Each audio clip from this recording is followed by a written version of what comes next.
Hi, I'm Trixie. You know, this whole time there's been kind of an invisible force behind my videos. Sort of a shadowy presence lurking behind the scenes. That would be my producer, Steve, who used to be on YouTube under the name Man in Magenta Wig. What an oddly specific name to give yourself. Yeah, I wonder why he didn't take off.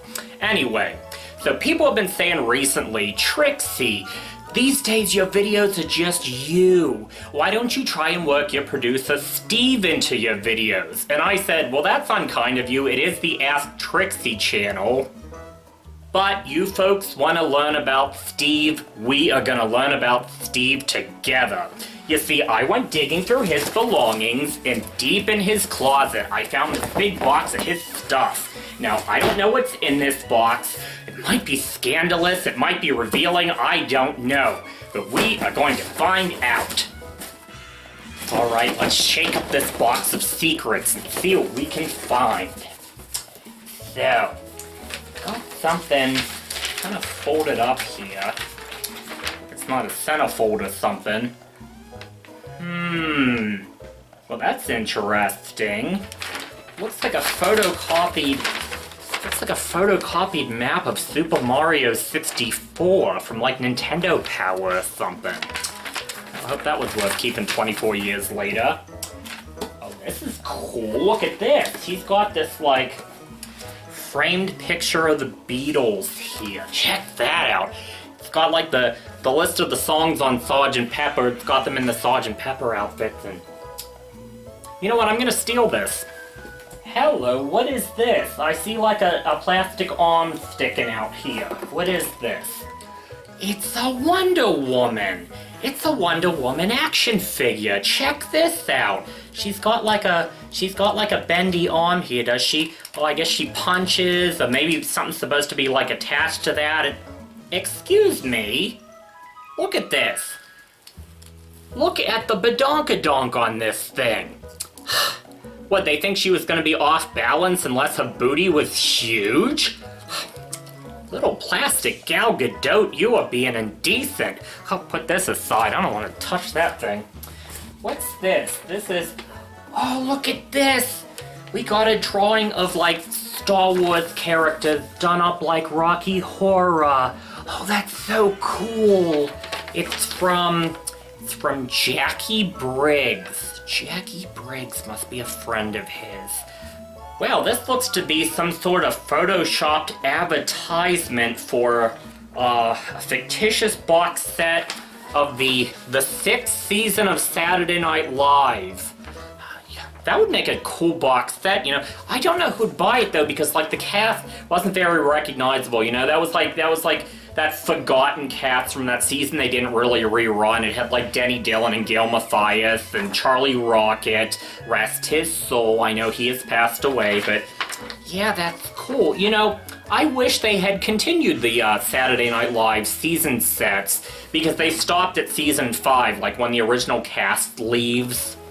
I kind of get it though, because like I think they had to get the musical rights to everything, so that probably held up, you know, doing all 45, 46 of them. But yeah, that's neat. That must have come from the internet or something.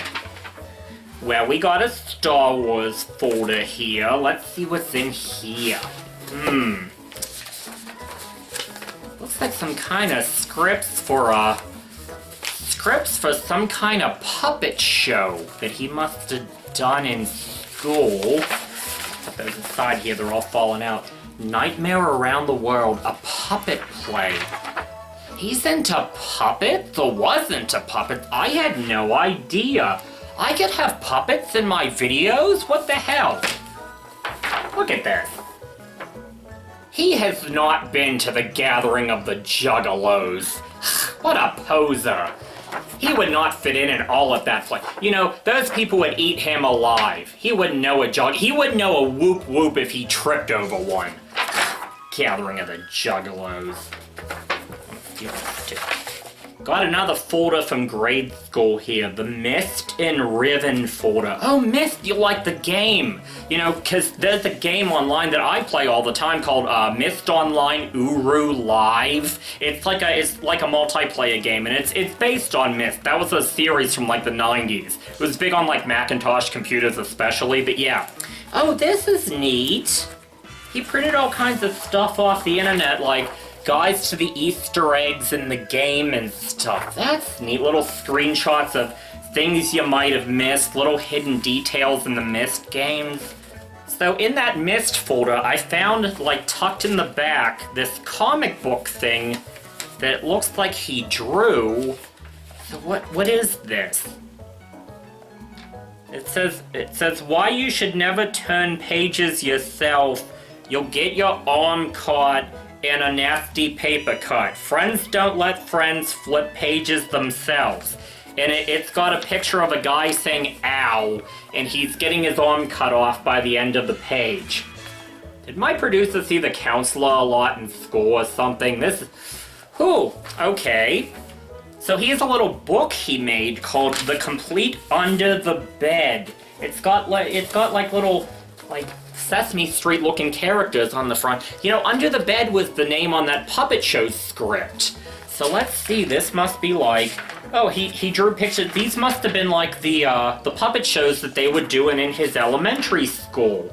Like he drew the characters and listed which of his classmates were in each of them. It looks like he played a character named Horace. Which one is Horace here? Let's see, this guy. It looks like Horace was this fuzzy pink guy here. I wonder if there's any video of that or anything.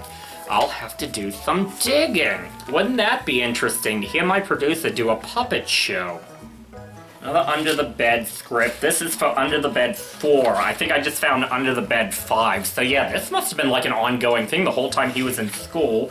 And here's a little ad he drew for Under the Bed 3, and that, I guess this Horace guy is saying, you're gonna love it.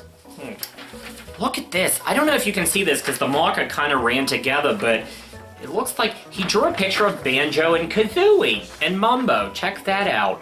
It says Banjo 3, which was the game they kind of didn't finish. Like, oh, what was the story about Banjo 3? I think it was supposed to come out for like the GameCube or something. But it got too big, and they thought, well, maybe it's too big for you to run around in, so they added, like, cars, like vehicles. And that became Banjo-Kazooie Nuts and Bolts. But yeah, I guess at the time, it was still going to be called Banjo 3 when he drew this in school. That's neat. This is a picture he drew of Weird Al as Dr. Ware. So it's Weird Al, and he's in, like, a Doctor Who scarf. Can you see that on camera? Yeah, there we go. And it looks like he's singing a song. Singing a song there, and oh, he wrote the lyrics on the back of this, too. Let's read this. Cyberman and Cybermat, Valyard who is dressed in black, Meljo, Sarah, Perry 2, everybody Doctor Who. Oh, it's like that, it's the Pokemon Polka that Weird Al did. Polkamon, I think it was everybody Pokemon. Oh, look at this. This is an accomplishment. He got an award for being good at the morning announcements in high school. Isn't that cute? Huh. Hey, you know what? If he's that great, maybe I should put his ass on camera. You know, I wish I had done the announcements. That would have been a great way to get, you know, camera experience if I had done the announcements in high school. Oh, son of a gun. What's this? This is all folded up and taped together. Let's see. I have to rip it apart here. Check this out. This is a banner. I get the whole thing in shot. Here it says, Weird Al is a genius in Pittsburgh. You know what? He must have held this up at a concert. I'm guessing, well, you know, Genius in France. What album was that? Was Poodle Hat, so like 2003. So maybe he saw Weird Al around 2003, and this is the sign he held up. And here's another one of these under the bed things. Were those folks sitting on like a viable franchise or something? Maybe they should have turned that into a movie or pitched it somewhere. Pitched it to Disney or something. Or Jim Henson. It's got puppets. They could have pitched that to Henson. Okay, I think I know what this is, but we're gonna see. It's a bag puppet here. It's got like string for hair. Is this really who I think it is? Check this out. It's kind of stuck together, but I think this is Riff Raff as a bag puppet. I honestly do. Look, he's got the suit. He's got like the stringy hair on the back of his head. I think he made a Riff Raff. That is actually kind of adorable. Yeah, it says inside his mouth, "Let's do the time warp." That is adorable. Oh, look at this. He drew Weird Al like Garfield style. It's like new look Weird Al meeting old look Weird Al, and they're in like Irma's Diner from Garfield. He drew Beetlejuice from Howard Stern. You know what? That's not too bad. Taking a beat. I like that. I do like that. Holy moly, talk about drawing. Look at this. Is this supposed to be Columbia from Rocky Horror? He drew like a super sexified Columbia. Oh, scandalous. It's not too revealing, but it's revealing enough. Oh, naughty fella. So I found this whole stack of papers here. They're not held together by anything, but looks like he wrote an entire James Bond script at some point. I wonder if this is any good. Here's more Bond script. He really put effort into this sucker. And I noticed at the end it says, Michael Bond will return. Maybe since he was like young at the time, he was trying to do a movie where he was like James Bond's son or something. Oh, that would have been cool. Yep, see, there's even a paragraph. My name is Michael Bond, and I'm 19 years old. You haven't heard of me, but undoubtedly you're familiar with my grandfather. Oh, so James Bond was his granddad. So maybe like one of the older Bonds, like Connery or Roger Moore. My producer is getting more and more intriguing as I go through this box. I didn't know he wrote scripts too. Huh. Concert ad for They Might Be Giants. I guess he saw They Might Be Giants in 2006. That's kind of neat. Here's another ad for, I guess, a concert he went to. The Pittsburgh Rockin' Reunion. It looks like a bunch of, like, Pittsburgh acts. We got, I gotta say this all Pittsburgh. We got Lou Christie, we got Donnie Iris. They had Donnie, he went down, saw Donnie Iris. They had the Vogues there. They had the Skyliners, they had the Marcel, the Jaggers, which also had Donnie Iris. Ooh, not doing that again. Anyway. Oh, hello, hello, hello. This is an event I was at. This is the program for Scarefest in Kentucky in 2018. You actually saw a video from that if you watched my channel. That was the first time I ever met Felissa Rose. Well, this is a historical item, so guess what, buddy? Coming with me. Well, quite honestly, I could continue going through this box for hours. There's so much left to see in here, but I will close on one last thing I found in here. I don't think he drew this. Yeah, he printed this off the internet. Looks like he was gonna give someone a He-Man Valentine. Wonder how that turned out. He's single, so I'm guessing it didn't, but yeah, He-Man Valentine. Says, I said, hey, what's going on, Valentine? Oh, that is cute. I'm stealing this. Well, I thought that was very exciting. I learned so much about my producer, Steve, that I did not know. We all did. We all learned something about him. Okay, now here's the problem. I've actually been just tossing these papers on the floor this whole time. He's on his way back, apparently. I don't have time to clean this up. So, the best thing to do in this situation, I have learned from years of life experience, is just to escape.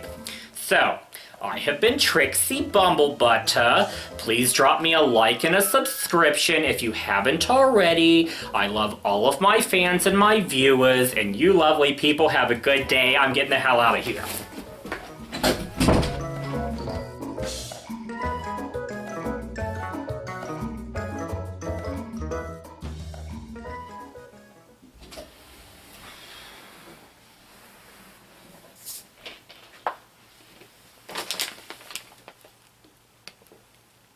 Where the hell did this mouse come from? What? Oh god, she knows about the puppets.